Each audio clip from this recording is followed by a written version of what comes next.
Hojlund's fight to answer Man Utd's striker question. Rasmus Højlund is about to face a match at the stadium that will host next year's World Cup final. Manchester United's friendly with West Ham at MetLife Stadium, in the grand scheme of things, is nowhere near as big a deal.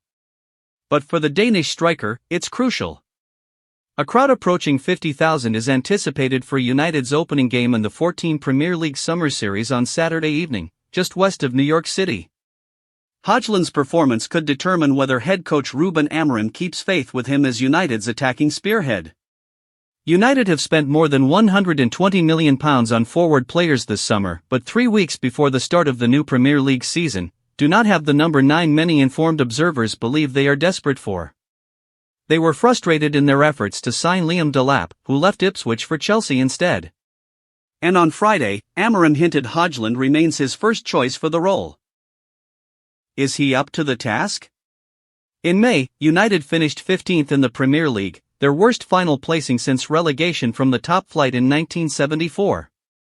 A Europa League final defeat by Tottenham compounded the disappointment. Vast improvement has to come. Amorim accepts as much. And for that to happen, his side must score more goals. They managed only 44 in the league last season. The week before last, minority owner Sir Jim Ratcliffe met Chief Executive Omar Barada and Technical Director Jason Wilcox in Iceland. It is probably fair to assume the centre-forward position was discussed. And there is no doubt they wanted Delap. United have been targeting the domestic market because Amorim is keen to add players who do not need time to adapt to the Premier League. But Chelsea sealed the deal.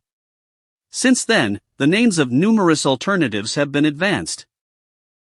Victor Gyökeres was thought of as a target from the moment Amorim was appointed, given how successful the pair were together at Sporting after the 27-year-old had impressed in the Championship with Coventry.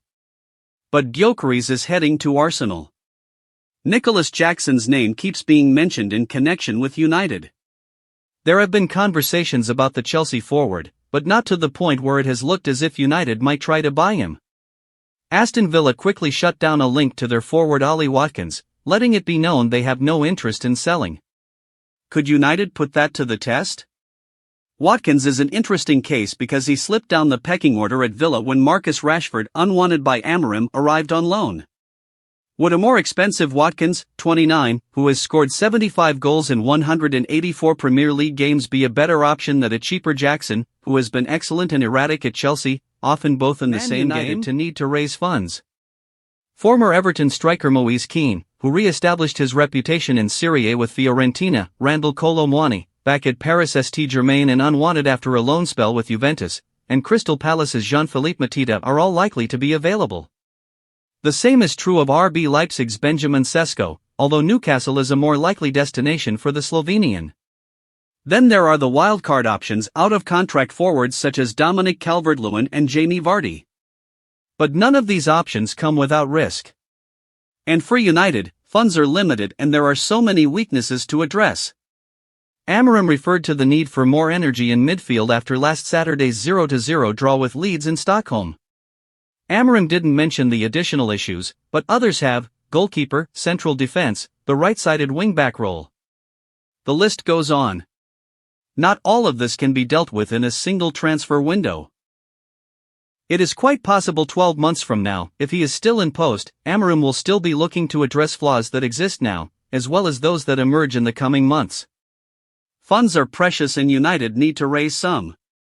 They might have generated around £30 million this summer through sell-ons being activated for Alvaro Carreras, who has left Benfica for Real Madrid, Anthony Elanga joining Newcastle and Maxi Oidil moving to Strasbourg, plus the covering of Rashford's wages for the season by his loan move to Barcelona, but more needs to be done.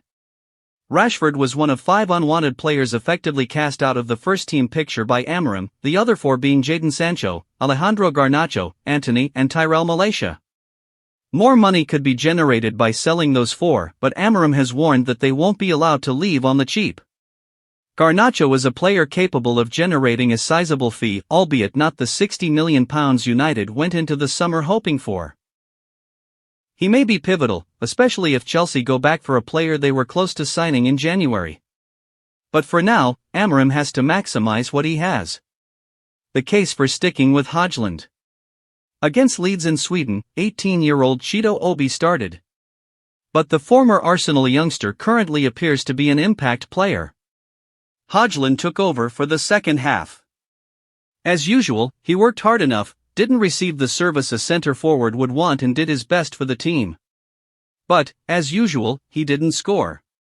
He has scored 26 goals in 95 competitive appearances over 2 years at United, just over a goal every 4 games. The numbers are not terrible.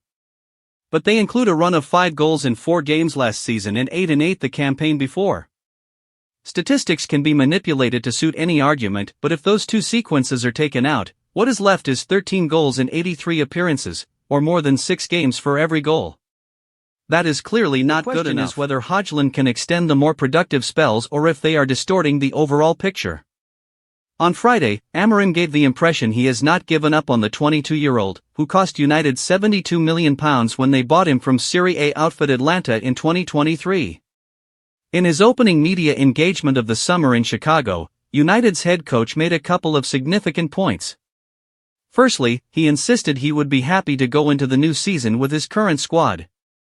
In truth, he couldn't say anything else given there are no guarantees of further signings. Secondly, he confirmed his belief that his attacking reinforcements, Bryan Mbeumo and Matheus Cunha, could both operate as a spearhead in addition to the number 10 roles they appear best suited to. But it was towards the end of a long unrelated answer, in connection to captain Bruno Fernandes, that Amorim might have given an indication about his thinking. The coach wants Fernandes to operate deeper, away from those 2 prized number 10 spots.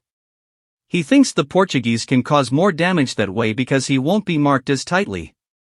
If you have the threat of players, of Rasmus, Matheus and Bryan, in the space and a player with Bruno's quality on the ball, it's really important, he said. Events can change course quickly at Old Trafford, but at the very least, the name check suggested Hojlund is likely to get some time on the pitch with Cunha, Mbeumo and Fernandes at the MetLife and beyond.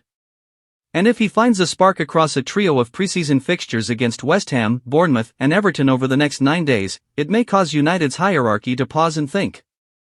To a greater or lesser degree, the search for a striker has been a feature of their summer. Can Hojlund prove he is the answer after all?